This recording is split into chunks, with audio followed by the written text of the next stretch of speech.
بسم اللہ الرحمن الرحیم الحمدللہ نحمدہ و نصلی علی رسولہ الکریم اما بعد السلام علیکم ورحمۃ اللہ۔ محترم بزرگوں، دوستوں، عزیز ساتھیوں، آئیے کلمہ طیبہ ایمان سے متعلق احادیث کا مطالعہ کریں انشاءاللہ۔ درود شریف پڑھ لیجئے۔ اللہم صلی علی محمد النبی الامی وعلی آلہ وسلم تسلیما کثیرا کثیرا۔ حدیث نمبر 52۔ حضرت ابو ہریرہ رضی اللہ عنہ سے روایت ہے کہ رسول اللہ صلی اللہ علیہ وسلم نے ارشاد فرمایا، میری شفاعت کا سب سے زیادہ نفع اٹھانے والا وہ شخص ہوگا جو اپنے دل کے خلوص کے ساتھ لا الہ الا اللہ کہے۔ مسند احمد۔ حدیث نمبر 53۔ حضرت رفاعہ جوہنی رضی اللہ عنہ سے روایت ہے کہ رسول اللہ صلی اللہ علیہ وسلم نے ارشاد فرمایا، میں اللہ تعالیٰ کے ہاں اس بات کی گواہی دیتا ہوں کہ جس شخص کی موت اس حال میں آئے کہ وہ سچے دل سے شہادت دیتا ہو کہ اللہ تعالیٰ کے سوا کوئی معبود نہیں، اور میں یعنی حضرت محمد صلی اللہ علیہ وسلم اللہ تعالیٰ کا رسول ہوں، پھر اپنے اعمال کو درست رکھتا ہو، وہ ضرور جنت میں داخل ہوگا۔ مسند احمد۔ حدیث نمبر 54۔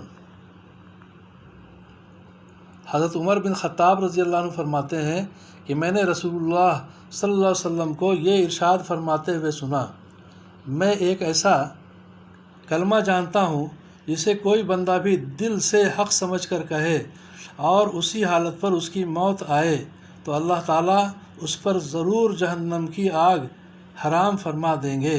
وہ کلمہ لا الہ الا اللہ ہے۔ مستدرک حاکم۔ حدیث نمبر 55۔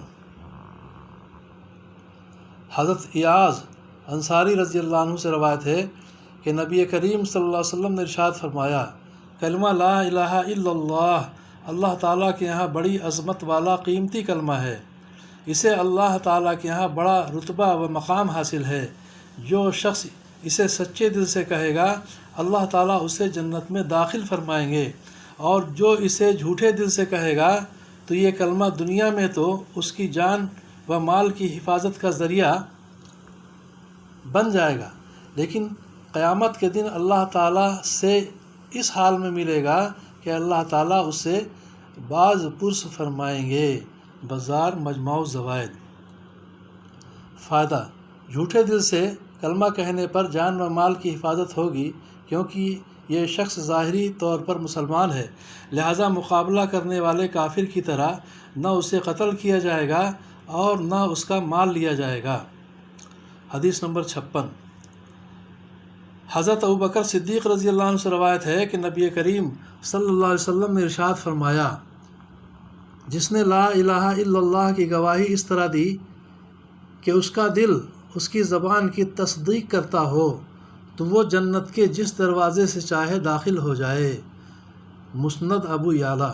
حدیث نمبر 57۔ حضرت ابو موسیٰ رضی اللہ عنہ سے روایت ہے کہ رسول اللہ صلی اللہ علیہ وسلم نے ارشاد فرمایا، خوشخبری لو اور دوسروں کو بھی خوشخبری دے دو کہ جو شخص سچے دل سے لا الہ الا اللہ کا اقرار کرے وہ جنت میں داخل ہوگا۔ مسند احمد، طبرانی، مجموع الزوائد۔ حدیث نمبر 58۔ حضرت ابو درداء رضی اللہ عنہ روایت کرتے ہیں کہ رسول اللہ صلی اللہ علیہ وسلم نے ارشاد فرمایا، جو شخص اخلاص کے ساتھ اس بات کی گواہی دے کہ اللہ تعالیٰ کے سوا کوئی معبود نہیں اور محمد صلی اللہ علیہ وسلم اس کے بندے اور اس کے رسول ہیں، وہ جنت میں داخل ہوگا۔ مجمع البحرین۔